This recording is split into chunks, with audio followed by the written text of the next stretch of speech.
Hello students, welcome to online study program of Carmel School. Now we will see the second part of fourth chapter from social and political life. Listen carefully. Meeting were held with different organizations. तो विचार विमर्श के लिए अलग अलग organisations के साथ meetings बुलाई गई. The women's movement want a new law on domestic violence. The government should introduce it in parliament soon. तो महिला आंदोलन घरेलू हिंसा पर एक नया कानून चाहता है. सरकार को ये प्रस्ताव जल्दी से जल्दी संसद में पेश करना चाहिए.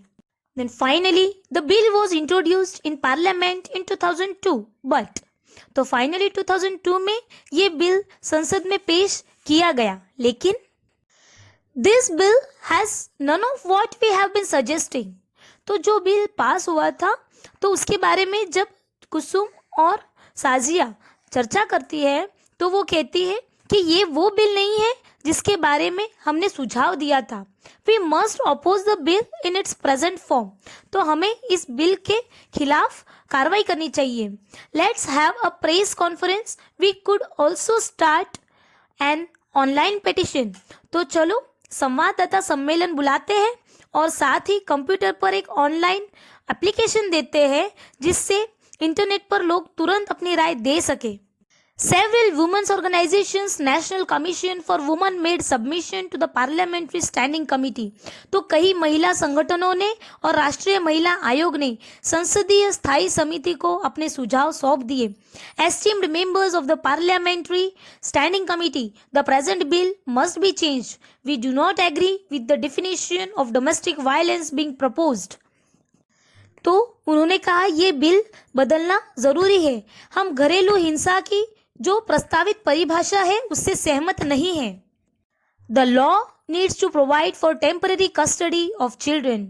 इस कानून में बच्चों की अस्थायी कस्टडी का भी इंतजाम होना चाहिए. At the press conference in October 2006. तो अक्टूबर 2006 में एक संवाददाता सम्मेलन के दौरान what is this new law. ये नया कानून क्या है. This law is first in recognizing a woman's right to a violence-free home and provides a comprehensive definition of domestic violence. ये पहला कानून है जिसमें महिलाओं के हिंसा मुक्त परिवार के अधिकार को मान्यता दी गई है और घरेलू हिंसा की एक परिभाषा पेश की गई है. This is a civil law aimed at providing relief to millions of women, including wives, mothers, daughters, and sisters affected by violence in their homes. ये एक दीवानी कानून है जो करोड़ों महिलाओं को राहत प्रदान करेगा और बहुत सारी पत्नियों, माओं, बेटियों और बहनों को अपने घरों में हिंसा से निजात मिलेगी. This law is very significant step because it recognizes the right of women to live in a shared household. Women can get a protection order against any further violence. Women can get monetary relief to meet their expenses including medical costs. तो ये जो कानून है वो बहुत महत्वपूर्ण कदम है. ये कानून एक साझे मकान में रहने के महिलाओं के अधिकार को मान्यता देता है. महिलाएं किसी भी तरह की हिंसा के खिलाफ सुरक्षा का आदेश प्राप्त कर सकती है और महिलाएं अपने इलाज और अन्य खर्चों के लिए आर्थिक सहायता प्राप्त कर सकती है. Why is this an important law? ये कानून इतना महत्वपूर्ण क्यों है? Now begins another long journey. अब और एक लंबा सफर शुरू होता है. Yes, now the government has to ensure that this law is implemented and enforced. हाँ, हमें इस बात का ख्याल रखना है कि इस कानून में जिन बातों का वादा किया गया है उन्हें सचमुच लागू किया जाए और हमें सब तरफ नजर रखनी होगी. हमें महिलाओं, पुलिस, न्यायपालिका सभी को इस कानून के बारे में शिक्षित करना होगा. As the above example shows, the role of citizens is crucial in helping Parliament frame different concerns that people might have into laws.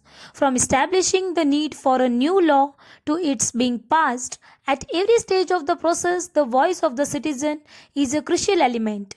This voice can be heard through TV reports, newspaper editorials, radio broadcasts, local meetings, all of which help in making the work that Parliament does more accessible and transparent to the people.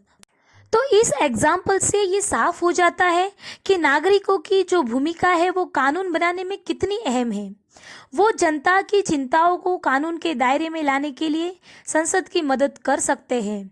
इस प्रक्रिया के हर चरण में नागरिकों की आवाज़ बहुत मायने रखती है और ये आवाज़ टेलीविज़न रिपोर्टों, अखबारों के संपादकीयों, रेडियो प्रसारणों और आम सभाओं के जरिए सुनी और व्यक्त की जा सकती है। इन सारे संचार माध्यमों के जरिए संसद का काम ठोस और पारदर्शी तरीके से जनता के सामने आता है। Then unpopular and controversial laws. Let us now look at the situation where the parliament passes laws that turn out to be very unpopular. Sometimes a law can be constitutionally valid and hence legal, but it can continue to be unpopular and unacceptable to people because they feel that the intention behind it is unfair and harmful. Hence, people might criticize this law, hold public meetings, write about it in newspapers, report to TV news channels, etc. In a democracy like ours, citizens can express their unwillingness to accept repressive laws framed by the parliament.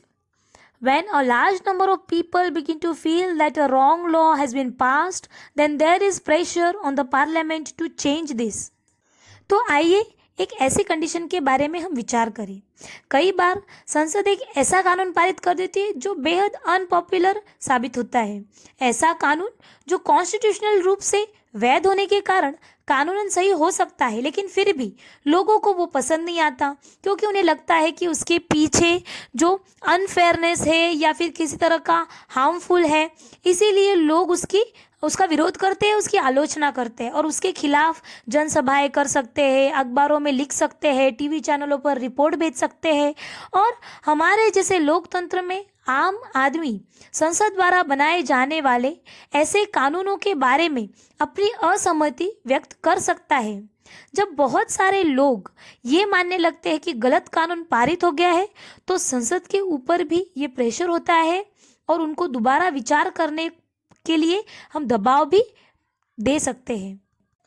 For example, various municipal laws on the use of space within municipal limits often make hawking and street vending illegal.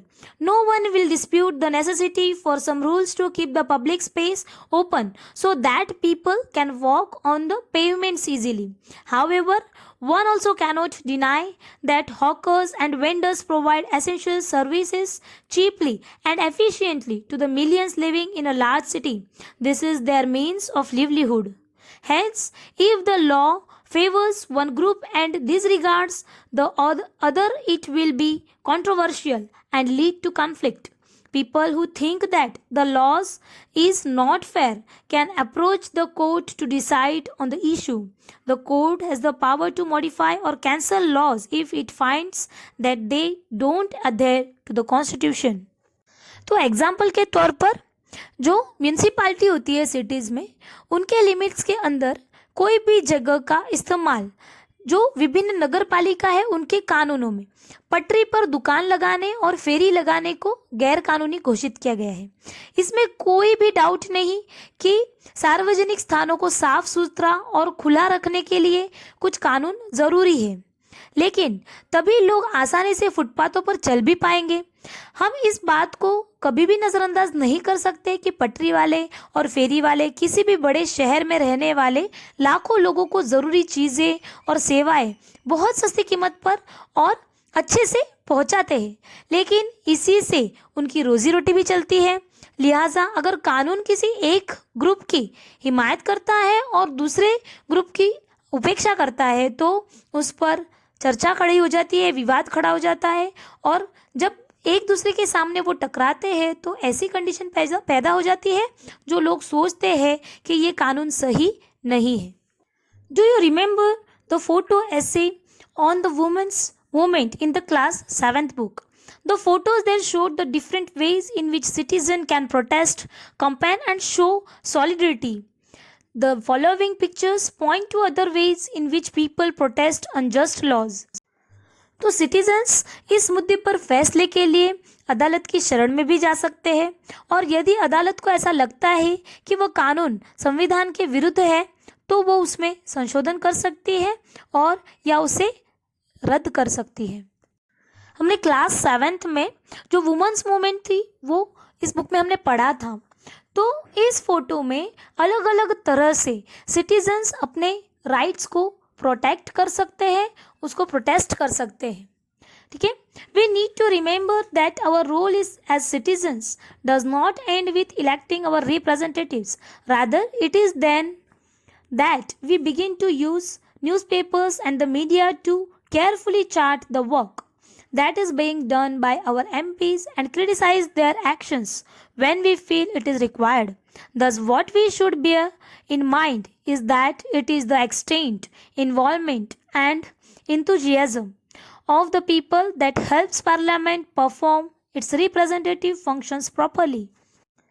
तो हमें इस बात का ध्यान रखना चाहिए कि नागरिक होने के रूप में हमारी जो भूमिका है वो जो हमारे रिप्रेजेंटेटिव है उनको जब हम इलेक्ट करते हैं उसके साथ खत्म नहीं होती। इसके बाद हम अखबारों और अन्य माध्यमों के जरिए इस बात पर नज़र रख सकते हैं कि हमारे सांसद यानी एमपीज क्या कर रहे हैं। अगर हमें लगता है कि वो सही काम नहीं कर रहे हैं तो हम उनका विरोध कर सकते हैं, उनकी आलोचना कर सकते हैं। और इस तरह से हमें इस बात को सदा ध्यान में रखना चाहिए कि लोगों की जितनी हिस्सेदारी होगी और जितने उत्साह से वो जुड़ेंगे उतना ही संसद को अपना काम सही ढंग से करने की मदद मिलेगी, मतलब वो सही ढंग से अपना काम कर सकेंगे। Okay, now we have completed this chapter. I hope you understand. Thank you.